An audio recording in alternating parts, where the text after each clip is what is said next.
प्रिय विद्यार्थियों, वंदे मातरम। मैं कौशल उपाध्याय आप सभी का स्वागत करता हूं भाटिया आश्रम के इस ऑनलाइन प्लेटफॉर्म पर। विद्यार्थियों, हम बात कर रहे थे राजस्थान नगर पालिका अधिनियम 2009 की, जिसमें इससे पूर्व जो हमने वीडियो आपको उपलब्ध करवाया उसमें हमने बात की नगर पालिका अधिनियम 2009 की पृष्ठभूमि, कि वह नगर पालिका अधिनियम 2009 कैसे आता है, हमें जो 74वां संविधान संशोधन करने की क्या आवश्यकता पड़ती है। इन सभी मुद्दों पर हमने विस्तृत चर्चा की। इसके बाद जो आज हम वीडियो जो आपको प्रेषित कर रहे हैं, इसमें हम बात कर रहे हैं हमारे अध्याय 2 की। विद्यार्थियों, आपको मैं सूचना दे देता हूं कि जो हमारा ईओआरओ का पाठ्यक्रम है, उसका जो बी पार्ट है, जो हमारा सिलेबस है, उसके अंदर नगरपालिका अधिनियम के जो कुल अध्याय 17 हैं। आपको मैंने पूर्व वीडियो में बताया कि जो अध्याय नगरपालिका अधिनियम है, नगर पालिका अधिनियम 2009, उसमें कुल 17 अध्याय हैं। उसमें से केवल 9 ही हैं जो हमारे पाठ्यक्रम के अंदर सम्मिलित है। और इन 9 अध्याय में जो पहला अध्याय है वो अध्याय 2 है, नगर पालिकाओं का गठन और नगर पालिकाओं का शासन। ये सभी बातें इसमें आती हैं। और एक चीज और मैं आपको बता देता हूं कि यह जो अध्याय है, इसमें जो धारा है, जैसा कि आपको पता भी है थोड़ा बहुत, कि जो धारा शुरू होती है वो धारा 3 से लेकर 50 तक जो है नगर पालिकाओं का गठन और नगर पालिकाओं का शासन, अध्याय 2, इसमें ये धाराएं सम्मिलित है। हम आज बात कर रहे हैं हमारी पहली धारा। पहली धारा जो है वो है नगर पालिकाओं का परिसीमन, धारा 3। सबसे पहले तो विद्यार्थियों, आपने यही बात याद रखनी है कि जो धारा 3 है वो नगर पालिकाओं के परिसीमन से संबंधित है। आपने जो मूल एक्ट देखा है, मूल एक्ट के अंदर यह धारा बहुत ज्यादा विस्तृत है, काफी बड़ी भी है, और इसमें बहुत सारी जटिल भाषा का उपयोग किया गया है। आज जो मेरा प्रयास रहेगा इस वीडियो के माध्यम से, एक तो आपको इस धारा को बहुत ही सरलीकृत रूप में मैं आपको उपलब्ध करवाऊं। ठीक है, हम किसी भी प्रकार से शॉर्ट में बात नहीं करेंगे। ठीक है, शॉर्टकट किसी सफलता का माध्यम नहीं हो सकता है। हम पूरा प्रोसेस फॉलो करेंगे, पूरी प्रक्रिया के साथ चलेंगे। ठीक है, पूरी प्रक्रिया क्या रहेगी कि हम इस धारा के अंदर आने वाली जो भी उपधाराएं हैं, जितनी भी उपधाराएं हैं, वो उपधाराएं कितनी हैं, 1 से लेकर 10। 1 से लेकर 10 की जितनी भी उपधाराएं हैं, उन सभी पर हम क्रमबद्ध रूप से बात करेंगे, ताकि आपको इस धारा का पूरा कॉन्सेप्ट समझ में आ सके। ठीक है, तो 1 से 10 धारा है, उपधाराएं इसके अंदर। ठीक है, हमारी पहली धारा 3, नगर पालिकाओं का परिसीमन। तो बिना किसी औपचारिकता के हम इस हमारी वीडियो को आज शुरू कर रहे हैं।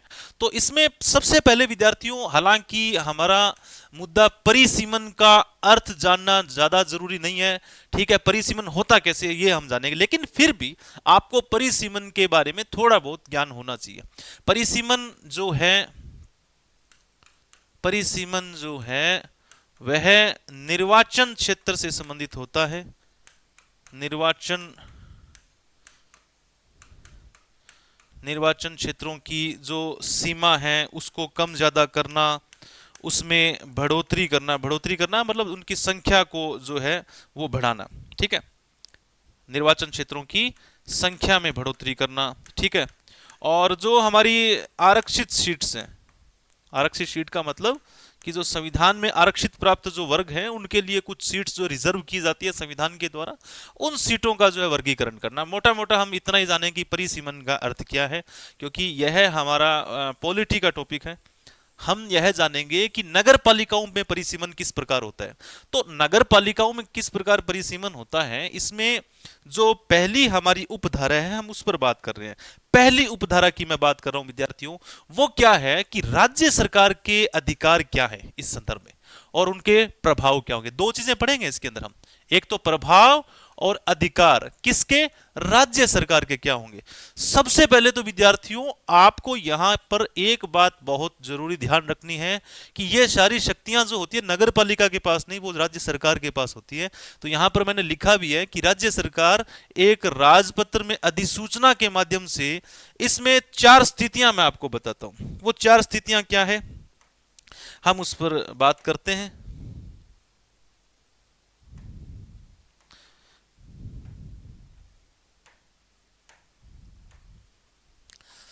जो हमारी पहली उपधारा है एक,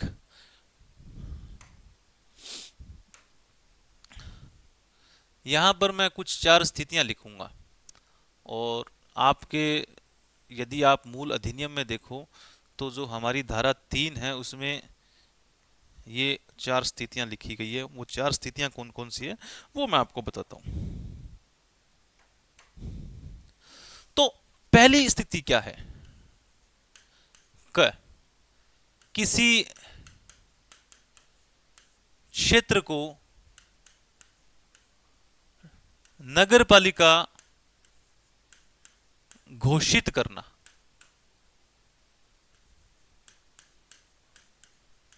नगर पालिका घोषित करना, या यहां पर बात बदल गई है, दूसरी बात आ गई है, किसी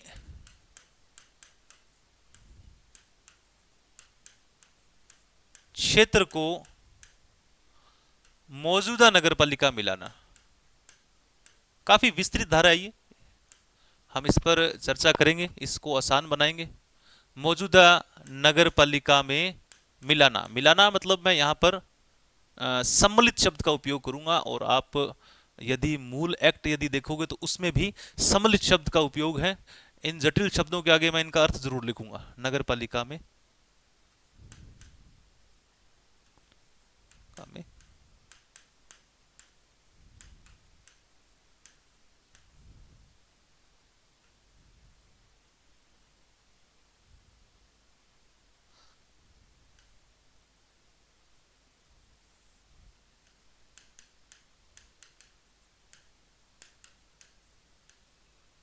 सम्मिलित करना, यह तो है विद्यार्थियों पहली स्थिति।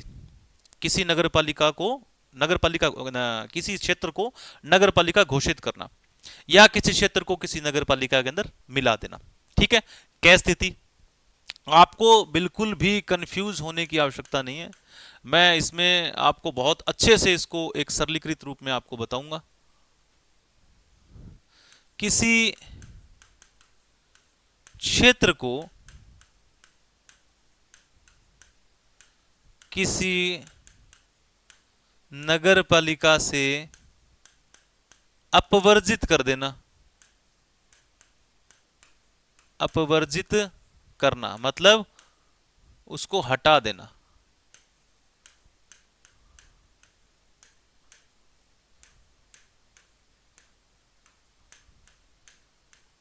हटा दिया जी। अब यहां क्या करेंगे हम,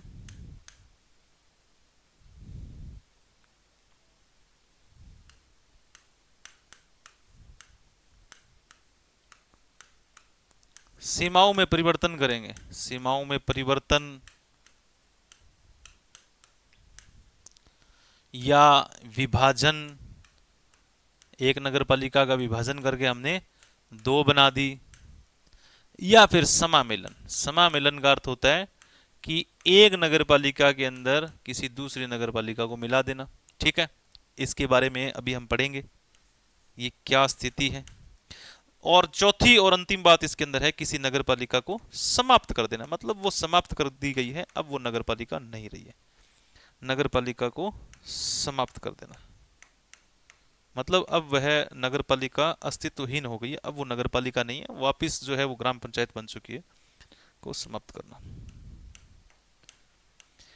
ठीक है जी, ये चार स्थितियां हैं। चार स्थितियों में मैं कुछ बातें जो है यहां पर हाईलाइट कर रहा हूं ताकि आपका ध्यान उन शब्दों पर जाए और आप उनका अर्थ समझे। सबसे पहले तो देखो विद्यार्थियों, यहां पर क्या हो रहा है कि किसी नगर पालिका को हमने घोषित किया है। घोषित करने का मतलब ये है कि कोई क्षेत्र था जो पहले नगर पालिका नहीं था, उसको राज्य सरकार ने अधिसूचना के माध्यम से नगर पालिका बना दिया है। ठीक है, वो नगर पालिका बन गई है।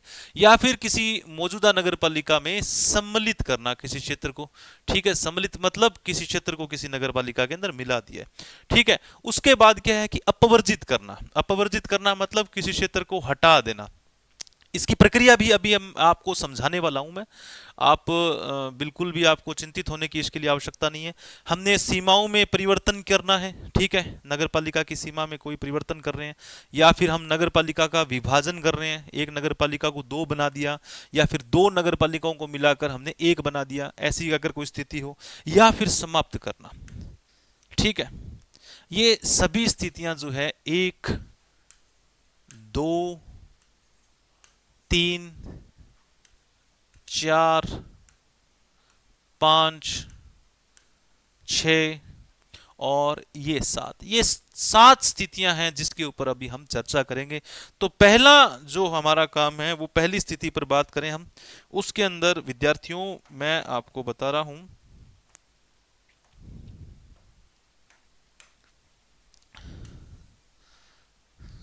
ये एक ग्राम पंचायत है। इस ग्राम पंचायत का नाम मैं दूंगा रंग महल ग्राम पंचायत, जो कि सूरतगढ़ के पास ही जो है एक ग्राम पंचायत है हमारी। बहुत ही सुंदर नाम है इस ग्राम पंचायत का, रंग महल, ठीक है। अब ये रंग महल ग्राम पंचायत जो है इसको हमें नगर पालिका घोषित करना है। नगर पालिका घोषित करने का मतलब ये है कि जिस दिन से इसको नगर पालिका घोषित किया, अब यह ग्राम पंचायत नहीं रहेगी, अब ये क्या बन गई है, ये अब नगर पालिका हो जाएगी। हालांकि ये काफी छोटा गांव है, नगर पालिका घोषित होगी, अब ये क्या हो जाएगी, रंग महल नगर पालिका, ठीक है। दूसरी स्थिति इसमें क्या थी, दूसरी स्थिति थी सम्मिलित करना, ठीक है। पहली स्थिति थी नगर पालिका घोषित करना। नगर पालिका घोषित करने का वही अर्थ है, वही अर्थ होता है जो आप समझ रहे हो, ठीक है, जो मैंने अभी आपको बताया भी है, ठीक है, आपको कंफ्यूज नहीं होना बिल्कुल भी। अब क्या है, किसी क्षेत्र को सम्मिलित करना।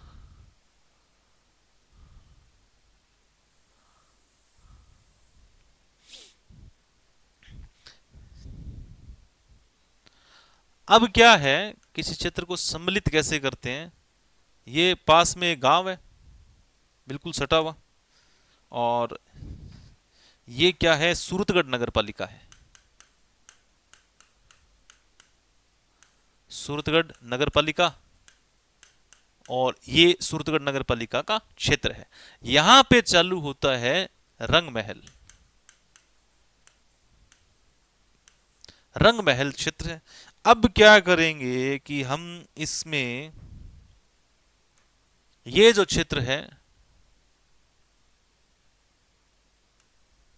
इतना इतना क्षेत्र,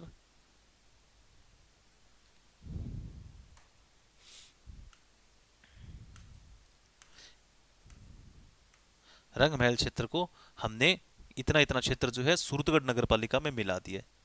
यह क्षेत्र हमने सम्मिलित कर दिया कि भाई आज से सूरतगढ़ नगर पालिका का जो क्षेत्र होगा वो ये पूरा क्षेत्र होगा।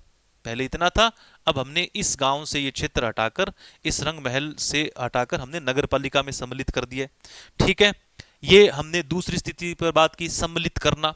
उसके बाद मान लो किसी क्षेत्र को किसी नगर पालिका से अपवर्जित करना। अब अपवर्जित करने का क्या मतलब है कि जैसे आप समझो, इस बात को मैं आपको बताता हूं।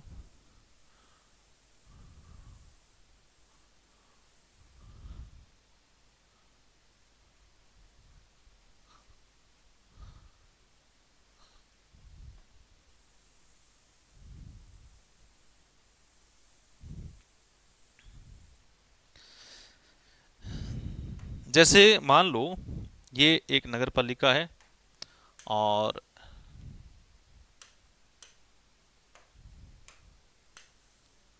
ठीक है, ये हमारी नगर पालिका ए है, ए नगर पालिका।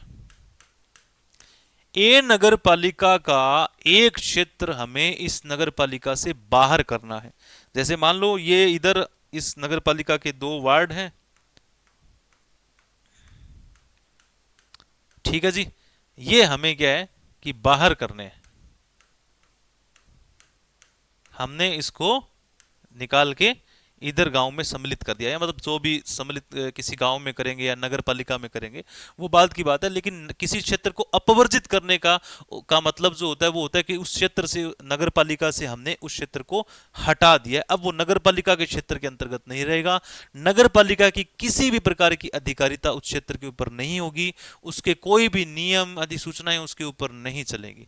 ठीक है विद्यार्थियों, आप इस बात का यहाँ यह अर्थ समझे। उसके बाद है सीमाओं में परिवर्तन करना, जो तीसरी स्थिति है वो है सीमाओं में परिवर्तन करना, विभाजन और समामेलन। इन तीनों ही बातों को अपने समझते हैं यहाँ पर। वो क्या है कि जैसे मान लीजिए कि दो नगर पालिकाएं हैं, हमने यहाँ पर दो नगर पालिकाएं बना दी हैं, और यहाँ हमें ऐसे लगता है कि भाई इन नगर पालिकाओं का क्षेत्र जो है वो एक साथ आ चुका है, तो इसलिए हम क्या, सरकार क्या करेगी, इन नगर पालिकाओं को, सीमाओं को ऐसे बराबर कर कर नगर पालिका ए और नगर पालिका को बी को मिलाकर बना देगी नगर पालिका ए बी। लो जी, ये हमने क्या है, इनको मिला दिया, इनकी सीमाएं परिवर्तित भी हो चुकी है और ये दोनों मिलकर अब एक नगर पालिका बन चुकी है। ठीक है, इनका समामेलन हमने कर दिया है, समामेलन।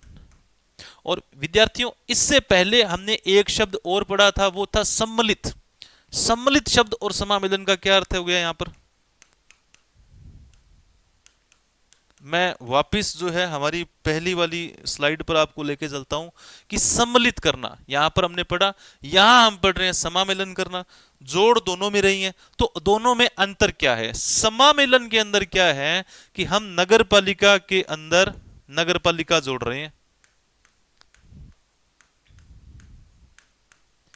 और सम्मिलित में हम क्या कर रहे हैं कि किसी ग्राम को या गांव को या उसका क्षेत्र जो है किसी गांव का, वो नगर पालिका में जोड़ रहे हैं, नगर पालिका में जोड़ रहे हैं। ठीक है, तो हम यहां पर हमने क्या, ये समामेलन किया है। और दूसरा, यदि आप अपना जो अगर मूल एक्ट देखोगे तो उसमें इन शब्दों का उपयोग किया गया है। इन शब्दों को मैं जानबूझ के हमारी स्लाइड में जो है मैं लेके आया हूं ताकि आप इन शब्दों का अर्थ भी जाने। ठीक है, तो यहां पर हमने दो नगर पालिकाओं को मिलाकर हमने एक नगर पालिका बना दी है। वो एक नगर पालिका बनने के बाद क्या हमने कहा कि हाँ जी हमने ये समामेलन यहां पर कर दिया है। दूसरा क्या है कि हमने विभाजन करना है, सेम यही प्रक्रिया होगी।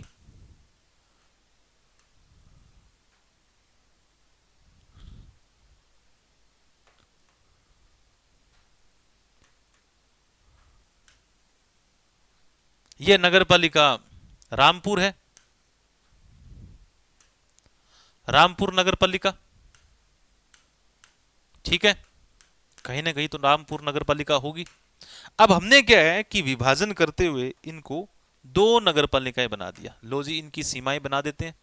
ठीक है, लो जी, ये क्या होगी, रामपुर ए नगर पालिका, रामपुर नगर पालिका हो गई। चलो इसको भी नाम ही दे देते हैं अपने, इसको दे देते हैं श्यामपुर नगर पालिका, श्यामपुर नगर पालिका।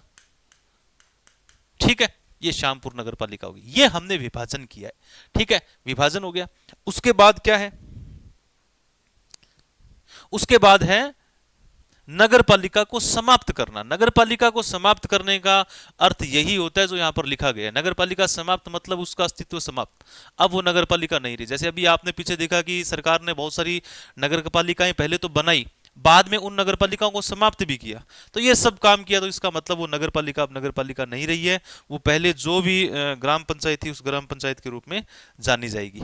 तो अभी शुरुआत में मैंने आपको एक बात बताई थी कि सबसे पहले तो मैं आपको बताऊंगा कि सरकार के क्या अधिकार है। ठीक है, क्या अधिकार है, वो अधिकार क्या है वो मैंने आपको बताया इन चार स्थितियों के माध्यम से। ठीक है, कि किसी क्षेत्र को नगरपालिका घोषित करना, या फिर किसी मौजूदा नगरपालिका में किसी क्षेत्र को सम्मिलित करना मतलब मिला देना, या फिर किसी क्षेत्र को किसी नगरपालिका से अपवर्जित कर देना, हटा देना, या फिर सीमाओं में परिवर्तन, या फिर किसी दो नगरपालिकाओं को मिलाकर समामिलन करना, उसको मिलाना, या फिर उसका विभाजन करना, या किसी नगरपालिका को समाप्त करना। ये सभी हमने बात कि सरकार के क्या क्या अधिकार है। अब बात करेंगे कि इनका प्रभाव क्या होगा। ठीक है, इनका प्रभाव क्या होगा उस पर बात कर लेते हैं अभी।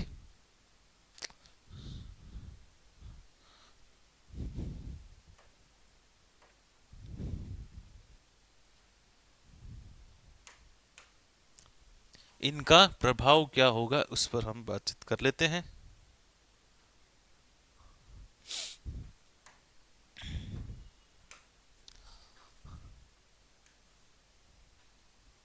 चार स्थितियां फिर यहां पर बना देते हैं हम।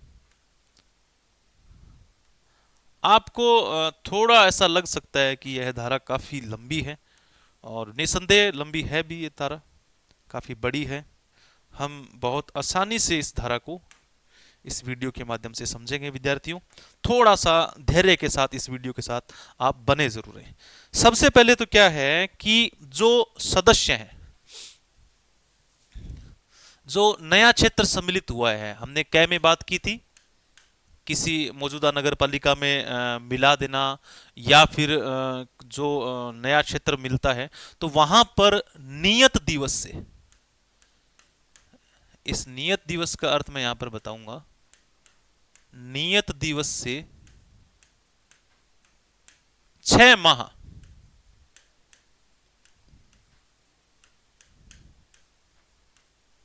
चुनाव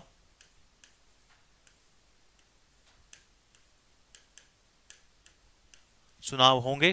ठीक है, 6 माह की हमने समय सीमा दे दी है कि ये जो नया क्षेत्र सम्मिलित हुआ है या फिर नई नगर पालिका बनी है उसके अंदर 6 माह के अंदर हमें चुनाव कराने होंगे।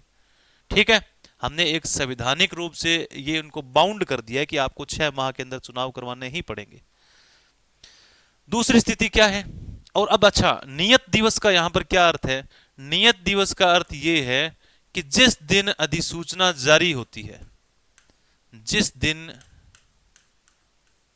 अधिसूचना जारी होती है, अधिसूचना जारी की जाती है, नियत दिवस का अर्थ यहां पर यह है कि जिस दिन अधिसूचना जारी हुई कि भाई आज हम इस ग्राम पंचायत को जो है वो नगर पालिका में तब्दील करते हैं, तो उस दिन से लेकर 6 माह वहां से गिने जाएंगे। उन 6 माह के अंदर अंदर यहां पर सदस्यों का चुनाव आपको करवाना पड़ेगा। ठीक है, अब आगे की बात करते हैं इसके अंदर। ख के अंदर हमने ये पढ़ा था, जो हमारी दूसरी स्थिति थी, सरकार का जो अधिकार था कि किसी क्षेत्र को अपवर्जित कर देना, किसी क्षेत्र को अपवर्जित कर देना मतलब हटा देना, वहां क्या प्रभाव पड़ेगा? ठीक है, जो सदस्य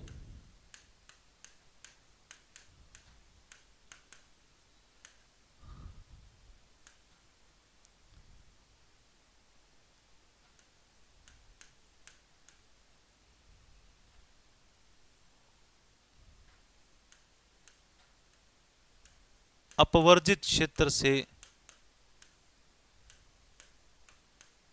थे, मतलब हटाए गए क्षेत्र से थे,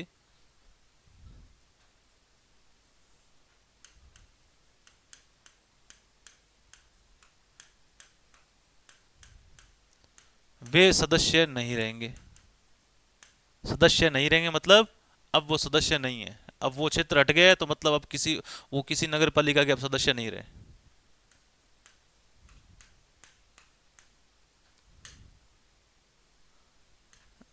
नहीं रहेंगे। लो जी, कर ली हमने दूसरी बात। तीसरी बात क्या है,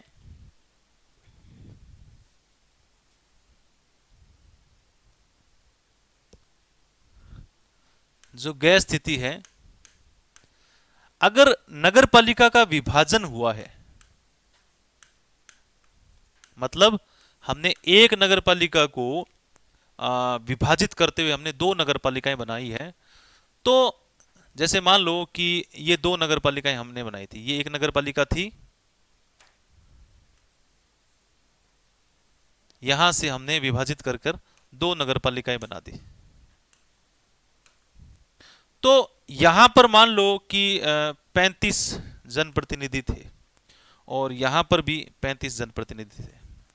अब ये 35 जनप्रतिनिधि जो हैं, इस नई नगर पालिका जो है, ये जो विभाजित हुई नगर पालिका से बी नगर पालिका जो बनी है, इसके जनप्रतिनिधि होंगे, सदस्य होंगे, जब तक नए चुनाव नहीं होंगे तब तक। ठीक है,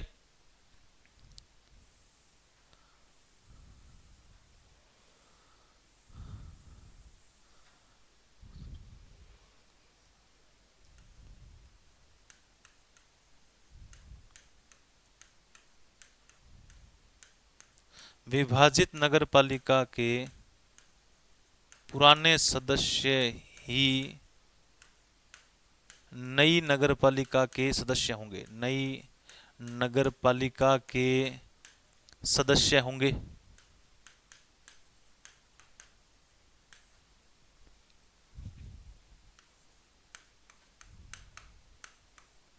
ठीक है।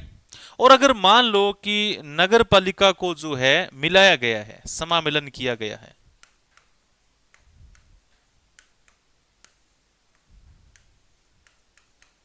तो क्या होगा?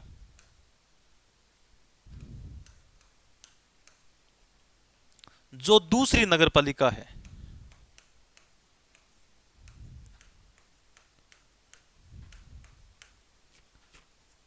दूसरी नगर पालिका है, उसके जो पदाधिकारी हैं,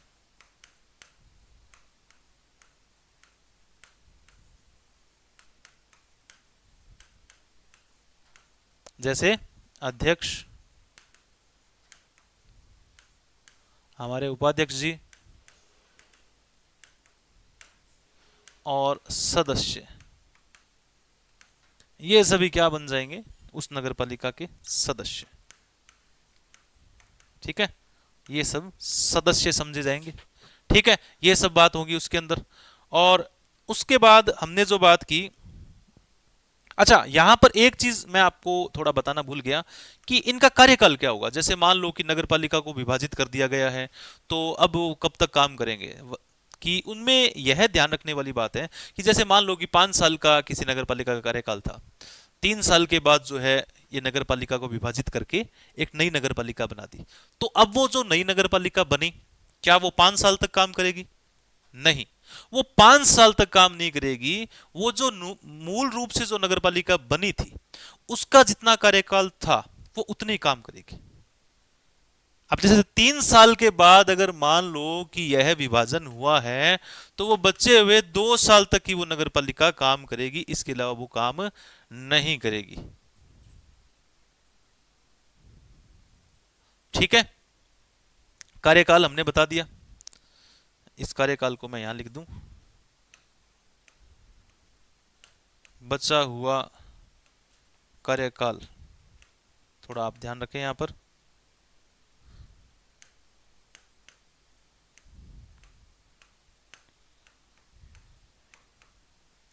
ही नई नई बनी नगर पालिका का होगा, नई बनी नगर पालिका का होगा।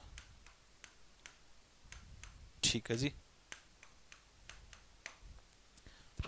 अब चौथी बात हम करते हैं, वो है पूरी तरह समाप्त कर देना। चौथी स्थिति मैंने आपको बताई थी कि पूरी तरह समाप्त कर देना। किसी नगर पालिका को समाप्त करने का मतलब कि अब वह नगर पालिका अस्तित्वहीन है, उसका कोई अर्थ नहीं है, अब वो ग्राम पंचायत बन चुकी है, नगर पालिका के नाम से उसको कोई सरोकार नहीं रहा है। ठीक है, ये सब चीजें हैं, एक बार आप इनको दोबारा पढ़ लें।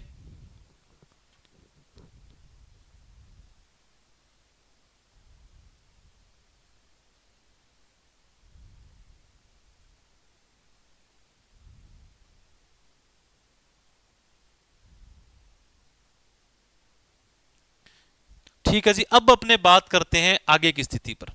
धारा जो हमने 3 पढ़ी, उसकी जो उपधारा है, इसका एक बार मैं आपको रिवीजन करवा देता हूं, क्योंकि ये बहुत ही महत्वपूर्ण धारा है विद्यार्थियों। आप इस चीज को एक बार दोबारा पढ़ लें। मैंने आपको बताया कि जो हमारी उपधारा 3 थी, जिसमें नगर पालिकाओं का परिसीमन दिया गया था, नगर पालिकाओं के परिसीमन की जो धारा 3 है उसमें उपधाराएं थी कुल 10। उपधाराएं 10 थी, उसमें हम बात कर रहे थे पहली उपधारा पर।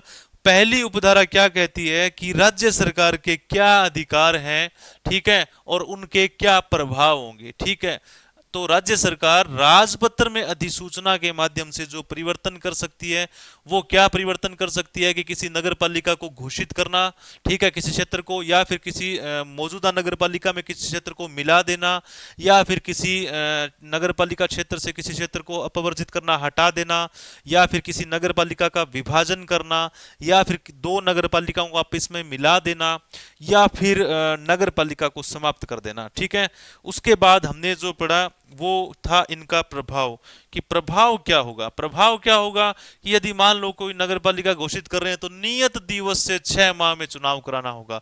नियत दिवस का क्या अर्थ था कि जिस दिन अधिसूचना जारी की गई है उस दिन से नियत दिन गिना जाएगा 6 माह का। उसके बाद जो सदस्य जो अपवर्जित क्षेत्र से हैं, जो क्षेत्र अपवर्जित कर दिया गया है, वहां से जो सदस्य थे अब वो सदस्य नहीं रहेंगे, नगर पालिका से उनका अब कोई संबंध नहीं है। विभाजन करते हैं तो नगर पालिका पुराने जो पुरानी नई नगर पालिका है, पुराने से नई नगर पालिका बनी है, उस क्षेत्र में जो नगर पालिका सदस्य आते थे वो सदस्य ही उस नगर पालिका के जो सदस्य माने जाएंगे। और यहां पर समामेलन किया तो समामेलन मतलब दो नगर पालिकाओं को आपस में मिलाया, तो जो दूसरी नगर पालिका इसमें मिलाई गई है उसके जो मैंने बताया कि आपको अध्यक्ष, सदस्य और उपाध्यक्ष है, वो क्या है कि सदस्य बन जाएंगे।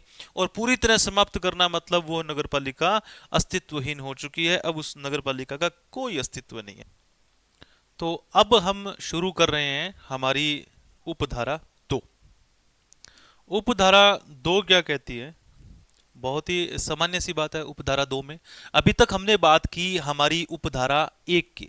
धारा 3 जिसकी उपधारा 1, उसमें हमने 4 स्थितियां पढ़ी जो राज्य सरकार परिवर्तन कर सकती हैं। उनके हम 4 स्थितियों के हमने प्रभाव पढ़े, वो प्रभाव क्या क्या थे वो मैंने आपको बताए।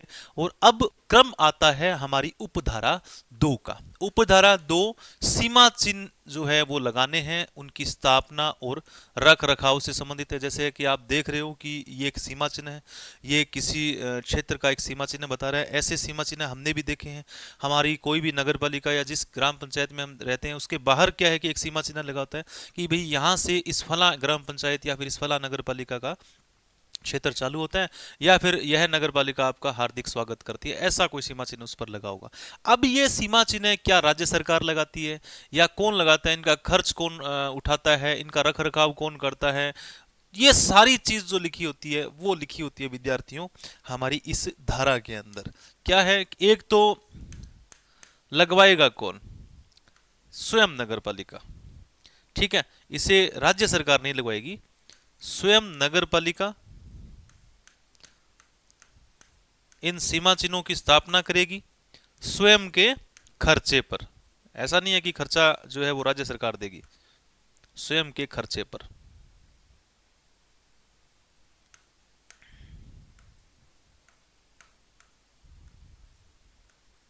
ठीक है, यहां एक जरूरी बात और है, वो ये है कि कलेक्टर से अनुमोदन, कलेक्टर या कलेक्टर से अधिकृत किसी व्यक्ति के द्वारा। जैसे कलेक्टर साहब ने किसी व्यक्ति को अधिकृत किया है कि भाई आप जो है फला एक नगर पालिका हमारे इस क्षेत्र में आती है, उसके सीमा चिन्हों को अनुमोदन करो। अनुमोदन करवाना जरूरी है।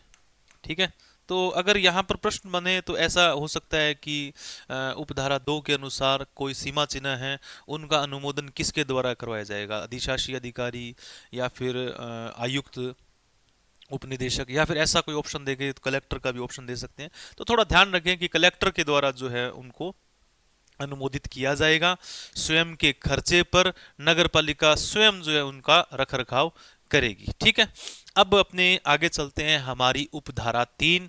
उपधारा 3 और उपधारा 4, सबसे पहले तो मैं एक समानता आपको बता दूं कि जिससे आपको ये धाराएं उपधाराएं जो हैं वो जल्दी याद रहेगी। और एक हमारी उपधारा 3 जिस पे ऊपर हम तो अभी बात कर ही रहे हैं, ये तीनों ही उपधारा जो होती हैं विद्यार्थियों, ये संपत्तियों के लेन देन से हैं। कि जैसे मान लो कि हमने कोई नगर पालिका है, नगर पालिका को अगर हमने समाप्त कर दिया तो अब जाहिर सी बात है कि उसकी संपत्ति है, उसकी निधि भी है। निधि मतलब उसका एक बैंक खाता है जिसमें नगर पालिका संबंधित पूरा पैसा उसमें रहता है। ठीक है, वो फंड्स हैं, उसकी देनदारियां हैं, लोगों को पैसे देने हैं, लोगों से पैसे लेने हैं, ये सारी चीजें उसमें है। तो अब उनका क्या होगा? अब उनका क्या होगा वो सारी चीज बताई गई है धारा 3, उपधारा 3 के अंदर।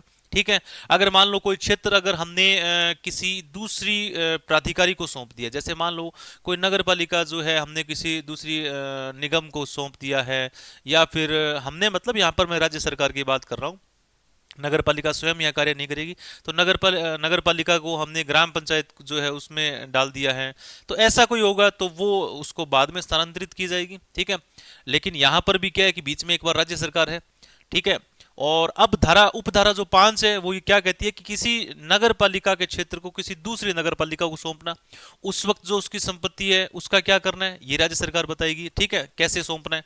तो एक यहां पर जो चीज है मैं इस धारा को पूरी करने के बाद आपको समझाऊंगा कि सबसे पहले तो मैं आपको इस उपधारा की मूल बात बताता हूं कि जो भी संपत्ति है, संपत्ति और देनदारियां जो नगर पालिका को समाप्त कर दिया गया है वो क्या होगी, राज्य सरकार में निहित हो जाएगी। राज्य सरकार में निहित होने का मतलब कि अब एक बार के लिए अस्थायी रूप से उस संपत्ति का जो मालिकाना जो हक है वो हमारी राज्य सरकार को है, ठीक है। इस उपधारा में सिर्फ इतनी ही बात की गई है, संपत्ति जितनी भी है उनकी देनदारियां लगभग तो देनदारियां ही होती है, ठीक है। संपत्ति कम ही होती है, संपत्ति जितनी है उससे ज्यादा देनदारियां होती है। तो ये देनदारियां कहां चली जाएगी, राज्य सरकार में निहित हो जाएगी स्वतः ही। उसके लिए हमें किसी प्रकार की विधानसभा में कोई बिल या फिर कोई कानून पास करने की आवश्यकता नहीं है। इस धारा की ये जो उपधारा 3 है ये अपने आप इस उपधारा के अनुसार ये स्थानांतरित हो जाएगी, ठीक है। तो उपधारा 3 क्या कहती है कि किसी नगर पालिका के समाप्त हो जाने के बाद उसकी जो संपत्तियां और देनदारियां हैं वह राज्य सरकार में निहित हो जाएगी। तो उपधारा 3 तो कहती है ये बात। उपधारा 4 क्या बात कहती है कि अगर मान लो कि किसी स्थानीय प्राधिकरण को सौंप दिया है, ठीक है, अगर मान लो कोई ग्राम पंचायत को सौंप दी है या फिर कोई निगम को सौंप दी है, उस वक्त उसकी संपत्ति जो है बाद में उसको स्थानांतरित कर दी जाएगी, ठीक है, हस्तांतरित जो है राज्य सरकार के द्वारा कर दी जाएगी। तो अब आपको शायद एक प्रश्न आपके दिमाग में आ सकता है कि सर उपधारा जो आपने 3 बताई उसमें आपने कहा कि नगरपालिका समाप्त हो गई, बिल्कुल हमने नगरपालिका समाप्त कर दी है। नगरपालिका समाप्त होने के बाद दूसरा प्रश्न ये आया कि जो उसकी संपत्ति और देनदारी है उसका क्या होगा, तो मैंने कहा कि ये तो राज्य सरकार में जाएगी, कि ठीक है जी मान गए। उसके बाद हम उपधारा 4 पर आए कि हमने स्थानीय प्राधिकरण को सौंप दी, कोई ग्राम पंचायत हो सकती है या फिर मान लो कोई निगम हो सकता है, ठीक है, उदाहरणार्थ मैं आपको बता रहा हूं, इनको सौंप दी, तब हम उनको वो संपत्ति स्थानांतरित कर देंगे। तो अब आपको ऐसा लग सकता है कि सर किसी नगर पालिका को यदि हम समाप्त करते हैं तो समाप्त होने के बाद वो कुछ तो बनेगी ना। अगर मान लो कि मैंने रामपुर नाम की एक नगर पालिका को समाप्त कर दिया तो वो अब क्या होगी, ग्राम पंचायत तो होगी ना, उसका अस्तित्व अब ग्राम पंचायत के रूप में हो गया। तो क्या ये संपत्तियां उसको उस वक्त स्थानांतरित नहीं की जा सकती थी, एक ऐसा वाजिब प्रश्न आपके दिमाग में आना चाहिए, ठीक है। तो क्या ऐसी संपत्तियां उसे हमें राज्य सरकार का बीच में क्या काम है, ठीक है, यही नगर पालिका थी, यही हमने उसको समाप्त कर दिया और यही वो ग्राम पंचायत बन गई अपने आप। तो ये संपत्तियां कहां तो बीच में राज्य सरकार आती है, वो अपने में निहित करती है, उसके बाद किसी स्थानीय प्राधिकरण में शामिल करती है, बाद में उपधारा 5 के अंदर जो है उपधारा 4 में आप वो संपत्तियां उनको स्थानांतरित कर रहे हो। तो ये क्या अर्थ है, तो यहां पर इसका कारण मैं आपको बताता हूं कि कारण ये कि जैसे मान लो कि ग्राम पंचायत जो है वो क्या है कि कम अधिकार उसके पास होते हैं, जैसे उसके पास वित्त के अधिकार कम होते हैं, नगर पालिका के खर्चे बड़े होते हैं, ठीक है, नगर पालिका के बिल्स बड़े होते हैं, ठीक है, उसके जो वो कार्य करती है वो उसके पैसे भी ज्यादा होते हैं। तो ग्राम पंचायत को इतने अधिकार नहीं होते हैं। तो ग्राम पंचायत को इतने अधिकार नहीं होते। अगर मान लो कि हमने किसी नगर पालिका को समाप्त किया है और उसकी देनदारियां हैं 3 करोड़ रुपए, संपत्ति का मतलब यही नहीं है कि उस नगर पालिका की बची हुई संपत्ति है उसके पास पैसे होंगे, कल को यह भी हो सकता है कि उस नगर पालिका के ऊपर देनदारियां हो, 3 करोड़ रुपए की देनदारियां हैं, ठीक है। अब हमने रामपुर नगर पालिका को समाप्त किया, अब रामपुर ग्राम पंचायत हो गई और रामपुर ग्राम पंचायत बनते ही पहले ही दिन उसके ऊपर 3 करोड़ रुपए का कर्ज। तो रामपुर ग्राम पंचायत तो पहले ही दिन दिवालिया हो गई, वो कैसे काम करेगी, कैसे जो ठेकेदार वगैरह हैं उनको पैसे देगी, कैसे पैसा नहीं दे सकेगी। तो ऐसी स्थितियों को संभालने के लिए एक बार के लिए मीडिएटर के रूप में राज्य सरकार बीच में आ रही है कि हाँ भी एक बार वो सारा कर्ज या देनदारियां अधिकार दायित्व तो सारे उसने अपने आप ले लिए और वो देखेगी भाई कितना कर्ज है, कितना माफ किया जा सकता है, क्या कुछ है, उसके बाद जो बचता है वो स्थानांतरित कर दिया जाएगा उस प्राधिकरण के अंदर जो हमने उपधारा 4 के अंदर बात की, ठीक है। एक सामान्य सी बात थी, मुझे ऐसे लगा कि मैं आपको ये बात बताऊं। तो स्थानीय प्राधिकरण, अगर कोई क्षेत्र जो हमने नगरपालिका जहां पर नगरपालिका समाप्त की है उस क्षेत्र को हम किसी स्थानीय प्राधिकरण को सौंप देते हैं, तो उससे संबंधित जो भी संपत्ति है अब हम उसको दे देंगे, भाई आपके इस क्षेत्र से संबंधित ये संपत्तियां थी, आप ये लेके चले जाओ। और यहां पर हमने जो नगरपालिका समाप्त की उसकी जो देनदारियां थी वो सभी कहां चली गई, उपधारा 3 के अंदर जो बात कर रहे हैं वो चली गई राज्य सरकार के अंदर।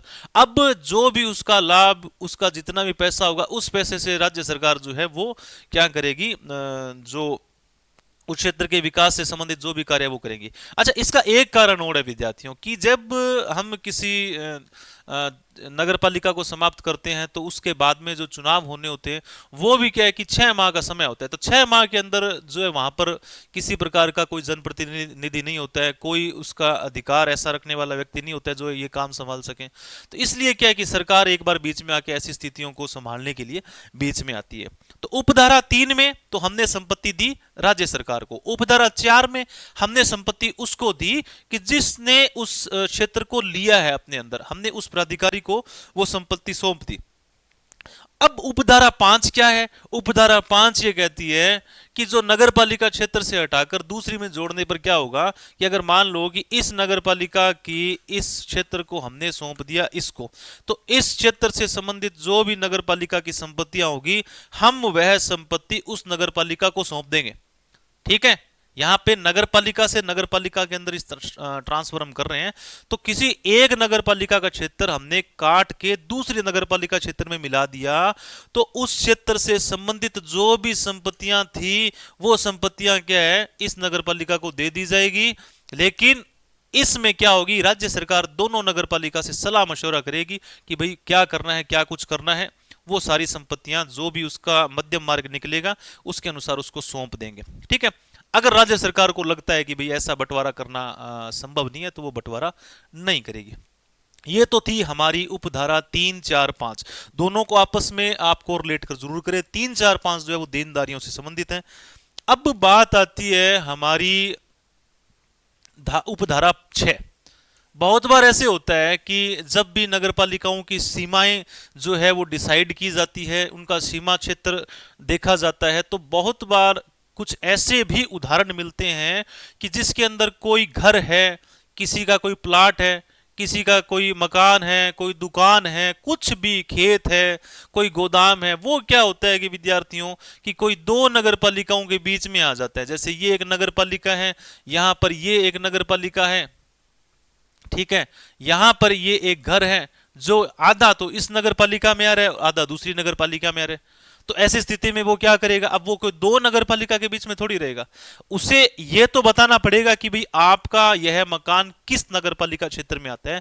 तो यह कार्य कौन करेगी, राज्य सरकार करेगी। ठीक है, यदि किसी का कोई मकान, कोई आवास गृह, गोदाम, ठीक है, दो नगरपालिकाओं के सीमा क्षेत्र के बीच में आ जाता है, तो राज्य सरकार अधिसूचना के माध्यम से यह डिसाइड करेगी कि वह जो संपत्ति है, जो संपत्ति गोदाम, आवास गृह, कोई घर, मकान, कुछ भी हो सकता है, वो किस नगरपालिका के क्षेत्र में आएगी। राज्य सरकार अधिसूचना के माध्यम से यह डिसाइड करेगी।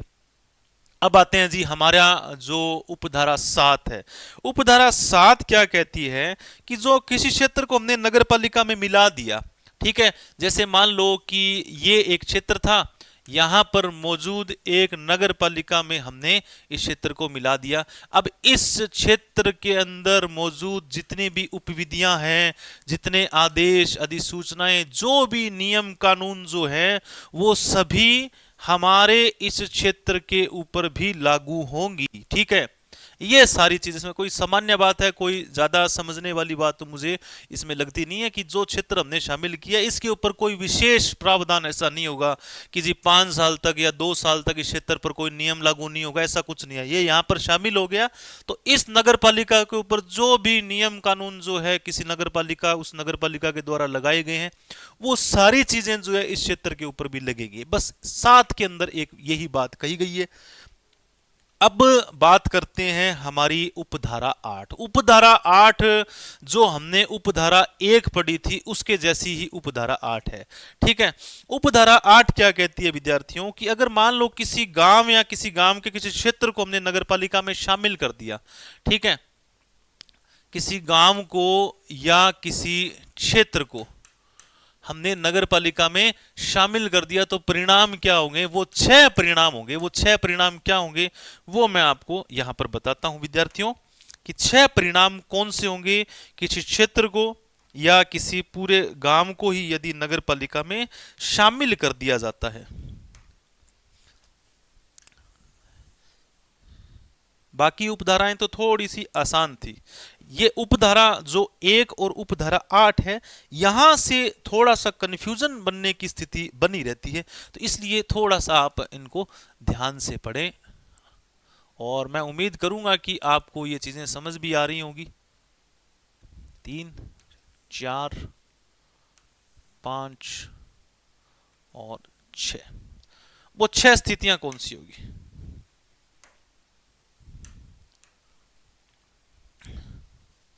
एक तो अब गांव गांव नहीं रहेगा, माफी चाहूंगा।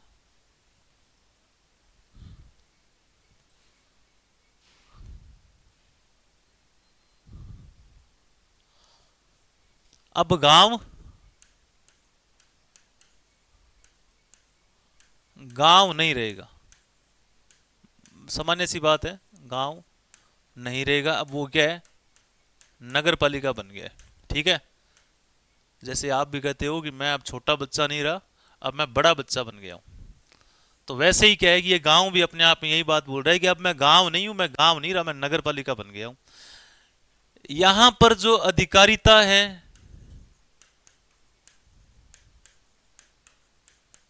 वो अब ग्राम पंचायत की नहीं है, वो नगर पालिका की हो गई है।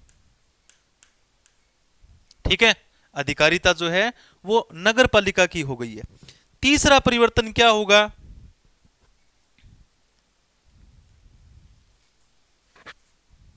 देनदारियां।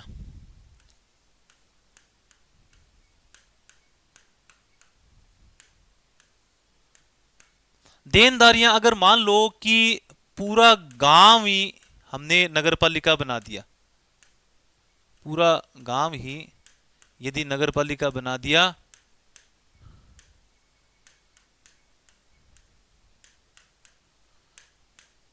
तो संपत्तियां किस में चली जाएगी, उस नगर पालिका में चली जाएगी।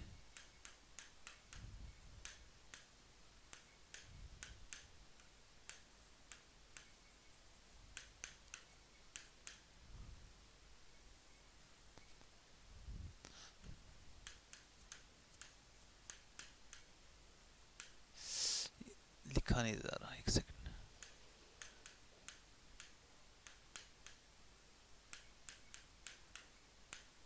संबंधित नगर पालिका के अंदर चली जाएगी। ठीक है जी।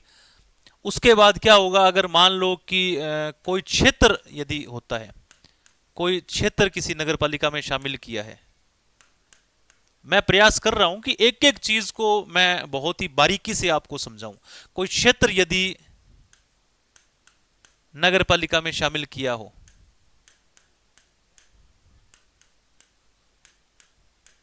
तो संपत्तियां कैसे जाएंगी, राज्य सरकार तय करेगी। राज्य सरकार तय करेगी। ठीक है जी, दूसरा प्रभाव पढ़ लिया हमने। उसके बाद जो तीसरा प्रभाव हमने, हमारी देनदारियां हैं, उसके बाद कर वसूलने का अधिकार।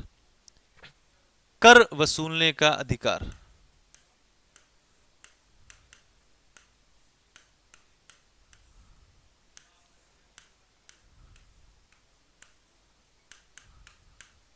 किसका होगा, अब नगर पालिका का होगा।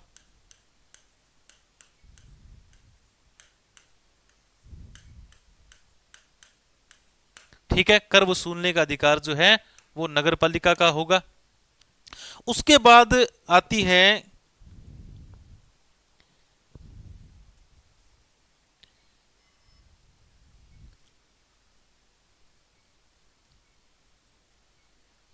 देनदारियां आ गई, अधिकारिता आ गई। ठीक है, तीसरी स्थिति एक यहां पर थी, जो मैं यहां बता देता हूं। अगर मान लो कि पूरा गांव ही हमने नगरपालिका बना दिया, पूरा गांव ही नगरपालिका बना दिया,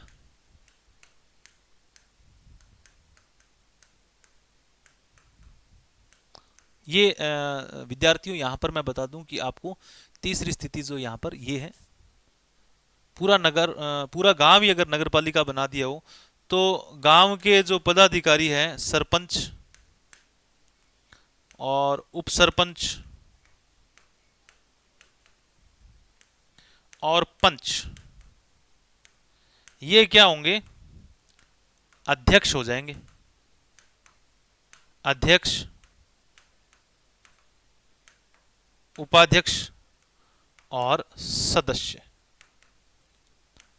और अगर मान लो कि कोई क्षेत्र गांव का अगर नगरपालिका में मिला दिया जाता है, या पूरा गांव किसी अन्य नगरपालिका में मिला दिया जाता है, ठीक है, पूरा गांव किसी क्षेत्र, कोई गांव जो है वो नगरपालिका में नहीं बनाया इस बार, यहां तो क्या है कि पूरा गांव जो है वो नगरपालिका बना दिया गया है। लेकिन अब जो मैं दूसरी स्थिति की बात कर रहा हूं वो कर रहा हूं कि कोई नगरपालिका मौजूद थी, उस मौजूद नगरपालिका में किसी गांव को मिला दिया गया है। तो उस वक्त क्या होगा कि वहां के ये सभी जो मैंने आपको बताए, सरपंच, पंच और उप सरपंच क्या होंगे, अतिरिक्त सदस्य समझे जाएंगे। मैं लिख देता हूं यहां पर, आप बिल्कुल भी कंफ्यूज ना हो विद्यार्थियों। सरपंच, उप सरपंच और पंच, ये तीनों क्या हो जाएंगे, अतिरिक्त सदस्य समझे जाएंगे जब तक चुनाव नहीं होंगे। अतिरिक्त सदस्य समझे जाएंगे। ठीक है, थोड़ा सा मैं इसको दोबारा बता दूं कि जो पूरा गांव ही अगर मान लो कि किसी नगरपालिका में शामिल कर दिया जाए, ये तो पहली स्थिति है, मैं क्रम भी लगा देता हूं यहां पर। ये दूसरी स्थिति है, ये हमारी जो है ये तीसरी स्थिति है, ये मैंने नीचे लिखी है। और जो कर वसूलने का अधिकार है ये हमारी कौन सी है, पांचवी स्थिति है। और जो देनदारियां हैं ये हमारी क्या है, चौथी स्थिति है। इसका थोड़ा सा क्रम भंग हो गया है, कर वसूलने का अधिकार ये पांचवी। ठीक है, इसको हमने हाईलाइट भी कर दिया है, पांचवी, दूसरी और पहली। जो पूरा गांव है, यदि मान लो इस पूरे गांव को यदि नगरपालिका घोषित कर दिया गया है धारा 3 की उपधारा 1 के अनुसार, तब क्या होगा, यहां के जो पदाधिकारी हैं, सरपंच, उप सरपंच, पंच, इनको क्या बना दिया जाएगा, अध्यक्ष, उपाध्यक्ष, सदस्य। और अगर मान लो किसी गांव को किसी नगरपालिका के अंदर मिला दिया गया है तो वहां के जो सरपंच, उप सरपंच और पंच जो पदाधिकारी है वो क्या होंगे, अतिरिक्त सदस्य समझे जाएंगे। अब इसको प्रैक्टिकली मैं अगर आपको दिखाऊं, यदि आप कभी अपने क्षेत्र से संबंधित कोई अधिसूचना यदि आप पढ़ते हो, ठीक है, जैसे सरकार जो अधिसूचनाएं जारी करती है, तो एक अधिसूचना मैं भी आपके लिए यहां पर लेकर आया हूं विद्यार्थियों, आपको मैं दिखाता हूं वो कौन सी अधिसूचना है। जैसे हम इसको देखते हैं, यहां पर आप एक चीज नोटिस करें तो क्या है कि अभी पीछे क्या है कि जो ग्राम पंचायतें थी उनको नगरपालिकाओं में परिवर्तन किया गया था, नगरपालिकाएं बनाई गई थी। जैसे हम देखते हैं कि ये चूरू के अंदर क्या है कि एक सावा नगरपालिका है। उस नगरपालिका पहले क्या, वो ग्राम पंचायत थी, उसको धारा 3 की उपधारा 1 के अनुसार सरकार ने क्या घोषित कर दिया, नगरपालिका घोषित कर दिया। अब अगर नगरपालिका घोषित कर दिया तो उसका एक प्रभाव यहां पर है कि ग्राम पंचायत सावा के निर्वाचित सरपंच, उप सरपंच और वार्ड पंचों को क्रमशः अध्यक्ष, उपाध्यक्ष और वार्ड सदस्य समझे जाएंगे। ठीक है, हमने जो अभी जो पढ़ा कि जो उपधारा हमारी 8 थी, 8 को पढ़ा हमने, उपधारा 1 को पढ़ा जिसमें हम किसी गांव को नगरपालिका घोषित करते हैं, तो उसका व्यवहारिक उपयोग जो है हम इस अधिसूचना में देख पा रहे हैं। ये एक स्वायत्त शासन विभाग राजस्थान जयपुर की अधिसूचना है जो 29 अप्रैल 2025 को जारी की गई है। ठीक है, ये सारी चीजें इसमें बताई गई, हालांकि और भी बहुत सारी इसमें ऐसी थी चीजें जो मैंने आपको बताई। अब क्या है कि एक अधिसूचना और मैं आपको दिखाता हूं कि इस अधिसूचना को अगर आप देखेंगे तो अधिसूचना है एक 29 मार्च 2025 की, स्वायत्त शासन विभाग राजस्थान जयपुर की। और यह कह रही है कि 19 फरवरी 2021 के द्वारा भारत के संविधान के अनुच्छेद 243 है, जिसका अर्थ है नगर पालिकाओं का गठन, इसके खंड 2, ठीक है, जिसमें संक्रमणशील क्षेत्र उपयोग किया गया शब्द का उपयोग संविधान के अंदर, ठीक है, एवं राजस्थान नगर पालिका अधिनियम 2009 की धारा 3 के बारे में हमने अभी पढ़ा कि उपधारा 1, 4 स्थितियां मैंने आपको बताई थी, याद करो। उसके अंदर चतुर्थ श्रेणी नगर पालिका घोषित की जाती है, ठीक है। ये पलसाना जो है सीकर के अंदर एक क्षेत्र है, ठीक है, एक ग्राम पंचायत थी। और उसका हमने इसमें क्या किया कि जो शामिल ग्राम पंचायत थी वो कौन सी थी, जो ग्राम पंचायत पलसाना, उसका पूरा का पूरा सीमा क्षेत्र जो है पलसाना नगर पालिका, मतलब नगर पालिका ही बना दिया है उसको। अगर यहां पर मान लो कोई और गांव भी जो इसमें शामिल किया जाता तो वहां पर इसका एक पड़ोसी गांव भी लिख देते कि भाई इस गांव को और इस गांव को जो है संयुक्त रूप से यह एक नगर पालिका बनाया जाता है। तो ये एक प्रैक्टिकली मैंने आपको दिखाया कि हम जो हमारी जो धाराएं और उपधाराएं जो पढ़ रहे हैं इनका उपयोग इस प्रकार किया जाता है, ठीक है। जब कभी आप भी ईओ बनेंगे तो आप इन अधिसूचनाओं से अच्छे ढंग से आप इसको देखेंगे। उसके बाद विद्यार्थियों जो हमने 6 स्थितियां बताई, थोड़ा सा एक स्लाइड और पीछे लेके मैं चलूंगा। उपधारा 8, किसी गांव को नगर पालिका, मतलब किसी गांव को या किसी क्षेत्र को नगर पालिका में शामिल कर दिया जाता है तो उसके परिणाम बताए थे मैंने आपको, वो 6 परिणाम थे। उसमें पहला परिणाम क्या था कि गांव अब गांव नहीं रहेगा। दूसरा क्या है कि अधिकारिता जो है वहां पर नगर पालिका की हो जाएगी।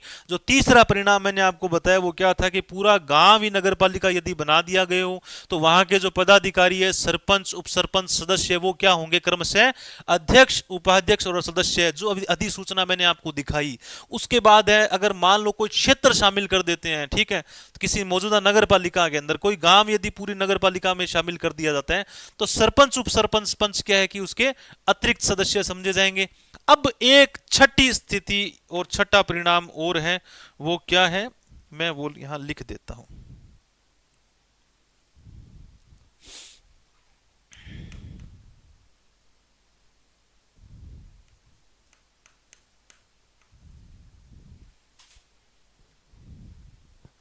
छठी स्थिति है कि जो पंचायती राज अधिनियम 1994 है वो वो गांव जो है, अब वो क्षेत्र जो है अब पंचायती राज अधिनियम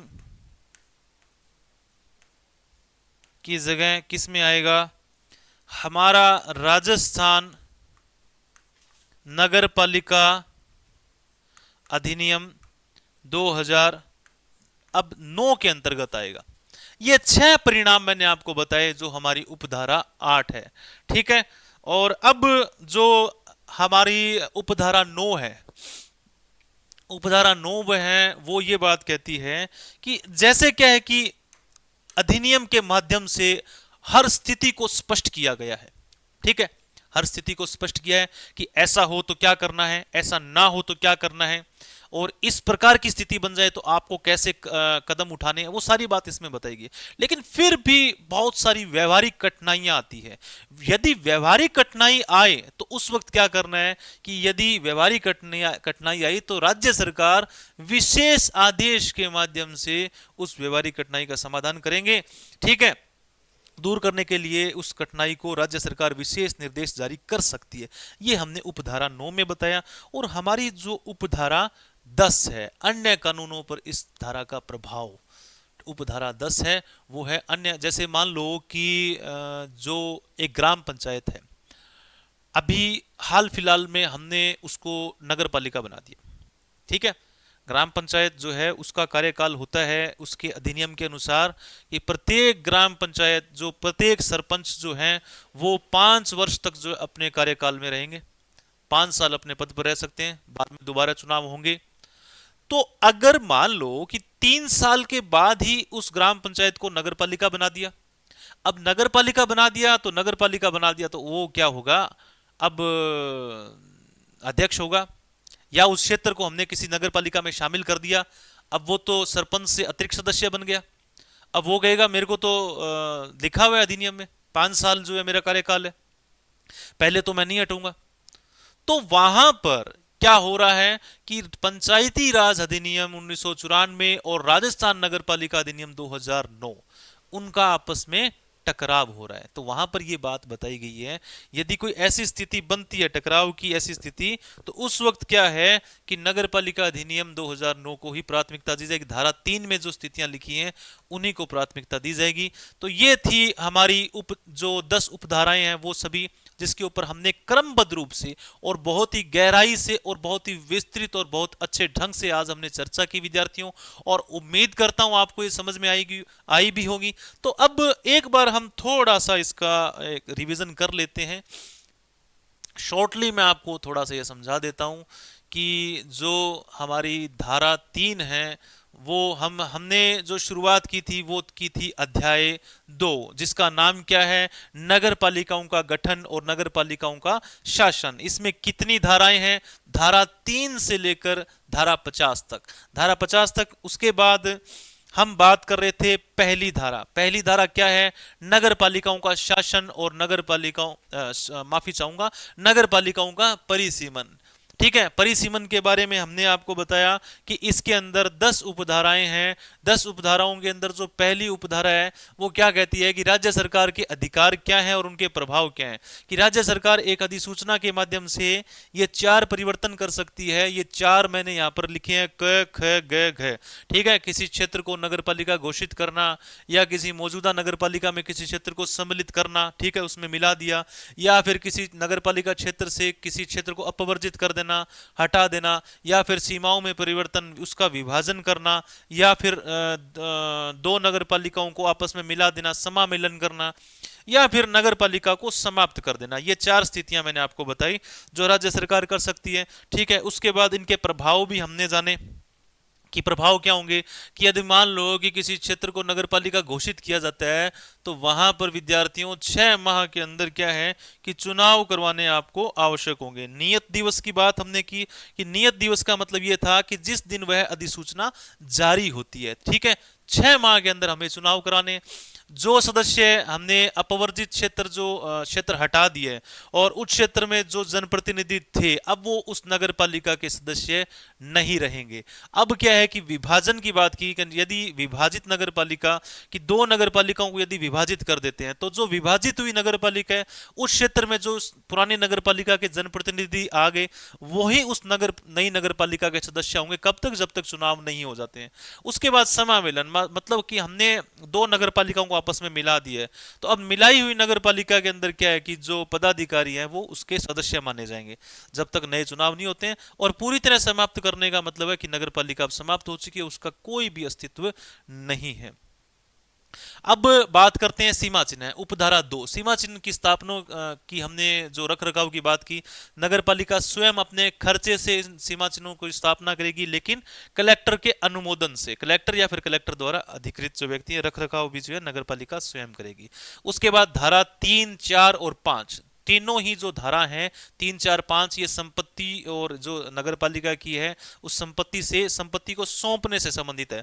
तो पहली के अंदर तो हमने नगरपालिका को समाप्त कर कर उसकी संपत्ति थी राज्य सरकार ने अपने पास रख ली। ठीक है, उपधारा 3 में। 4 में क्या किया कि जिस प्राधिकरण को बाद में सौंपी गई थी वह संपत्ति उसको सौंप दी। ठीक है, सौंप दी। अब 5 में क्या है कि किसी क्षेत्र को किसी दूसरी नगरपालिका में मिलाया गया तो उस क्षेत्र से संबंधित जो संपत्ति है उस नगरपालिका को सौंप दी। ठीक है, 3, 4, 5 हो गई। अब धारा उपधारा आती है 6। अगर कोई घर, आवास, गोदाम, दुकान कोई 2 नगरपालिकाओं के बीच में आ गया जिसकी सीमा अभी निर्धारित नहीं हो सकती है, उस वक्त राज्य सरकार अधिसूचना के माध्यम से यह कार्य करेगी कि वह कौन सी नगरपालिका क्षेत्र के अंदर आएंगे। उसके बाद है उपधारा 7, नए नियम आदेश जो है लागू होना। कोई क्षेत्र अगर मान लो किसी नगरपालिका के अंदर हम मिला देते हैं तो उसके ऊपर सभी प्रकार के जो इसके अंदर नियम कानून जो लागू हैं उस क्षेत्र के ऊपर भी लागू होंगे। उसके बाद उपधारा 8। उपधारा 8 के अंदर मैंने आपको क्या बताया कि परिवर्तन क्या होंगे। यदि कोई क्षेत्र या किसी कोई गांव जो है हम किसी नगर पालिका मिला देते हैं तो उसके परिणाम पर हम जाएंगे। एक तो गांव गांव नहीं रहेगा, दूसरा क्या था कि अधिकारिता अब नगर पालिका की हो जाएगी। अब वहां पर तीसरी बात हमने क्या पढ़ा कि यदि पूरा गांव ही नगर पालिका बना दिया जाए तो वहां के जो पदाधिकारी है, सरपंच, उप सरपंच और पंच, वो क्या हो जाएंगे, अध्यक्ष, उपाध्यक्ष और सदस्य। जो अगर क्षेत्र या फिर कोई गांव हमने किसी मौजूदा नगर पालिका में मिला दिया है तो क्या होगा, जो सरपंच, उप सरपंच और पंच है वो क्या है, उस नगर पालिका के अतिरिक्त सदस्य समझे जाएंगे जब तक चुनाव नहीं होता है। तो ये तो थी तीसरी। चौथी स्थिति देनदारियां। पूरा गांव यदि नगर पालिका बना दिया है तो संपत्ति संबंधित नगर पालिका के हैंडओवर हो जाएगी। अगर मान लो कोई क्षेत्र यदि नगर पालिका में शामिल कर दिया है किसी गांव का, तो उस वक्त क्या है कि राज्य सरकार तय करेगी यहां करना क्या है। उसके बाद पांचवी स्थिति क्या है, किधर गई पांचवी स्थिति हमारी, पांचवी स्थिति कहां गई, ये रही पांचवी स्थिति। कर वसूलने का जो अधिकार है वो क्या होगा, अब नगर पालिका का होगा। और उसके बाद छठा क्या है कि क्षेत्र जो अब वो है उसके ऊपर पंचायती राज अधिनियम का कोई उसका अधिकार नहीं है, अब उस पर नगर पालिका अधिनियम 2009 का जो है वो अधिकार रहेगा। उपधारा 9, बदलावों को आसान बनाने के लिए राज्य सरकार के विशेष आदेश। कोई व्यवहारिक कठिनाई अगर आ जाती है, कोई परेशानी आती है तो उसका समाधान जो है राज्य सरकार एक विशेष आदेश के माध्यम से करेगी। और उपधारा 10, जो भी अन्य कानून जो है धारा 3 के ऊपर ऐसे अगर मान लो टकराव की स्थिति आती है तो धारा 3 को ही प्राथमिकता दी जाएगी। ठीक है, इसमें किसी प्रकार का कोई परिवर्तन नहीं होगा। और उसके बाद हमने जो जानी वो थी कुछ अधिसूचनाएं थी, मैंने आपको बताई कि ये अधिसूचनाएं जो है राज्य सरकार के द्वारा जारी की गई थी। जो धारा 3 का यहाँ पर उपयोग हुआ है, ठीक है, सीकर के अंदर पलसाना गांव है उसको संपूर्ण सीमा क्षेत्र को मिलाते हुए उसको एक नगर पालिका घोषित कर दिया। ठीक है, और आगे की कक्षा के अंदर हम धारा 4 के बारे में चर्चा करेंगे।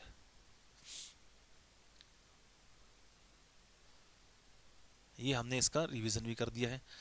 तो इसी के साथ विद्यार्थियों आज की कक्षा जो है हमारी धारा 3 पर ही समाप्त होती है। काफी बड़ी और काफी विस्तृत धारा थी ये।